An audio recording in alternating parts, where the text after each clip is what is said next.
Hey there guys. So, did you know that Campione is the word given to a person who has defeated a god? Well, I didn't, and now there's an entire anime series about it, so I watched it. The series I am talking about is Campione. It's about Godo Kusanagi, a young teenager from Japan whose grandfather's just passed away, which is kind of sad, but he's out fulfilling his grandfather's last wish, and on the way he slays a god. Bit of a mixed week for him. Godo Kusanagi is tasked with returning an ancient artifact to a friend of his grandfather's who lives in Sardinia. Godo, having slayed the god of war, is imbued with all these magical powers, which make him a Campione. And that's pretty much the setting for our story. However, things go a little bit awry when he meets Erica Blandelli, who is a knight of the Copper Black Cross. And she really wants that artifact off Godo. And so she, points a knife at him. Hurry up! Are you mugging me? She starts off as this person who absolutely hates Godo, and as the series goes along she becomes his greatest ally. I can explain more about the plot of Campione, but to be honest that's pretty much it. The series revolves around Godo defeating various gods. The other part of it is that along the way he gets some friends to help him out.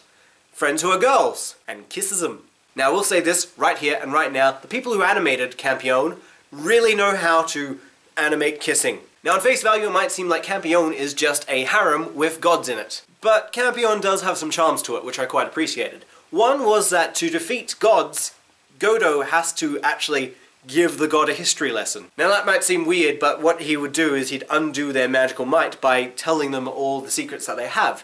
And Godo does this in a really cool way. I know they take like a creative license with the history of some of these gods, but it was really interesting to see how he connected the dots and then the person was like, "Oh no! Ah!" And then Godo would take him out. However, that is just a rather small part of Campione. If I were to recommend it, I would recommend it to people who quite like watching harem-based anime. And out of the harems that I have watched, Campione was one of the ones I quite liked. Erica, who is our main female protagonist, is pretty kick-ass. The other girls in the series are also quite enjoyable, but Erica takes a lot of the focus because she is the main female protagonist. Overall, I thought Campione was quite enjoyable. I quite liked the history aspects to it.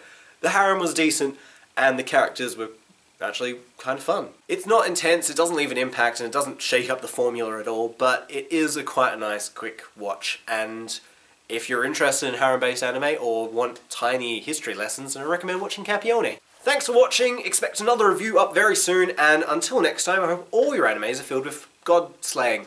Until then, bye.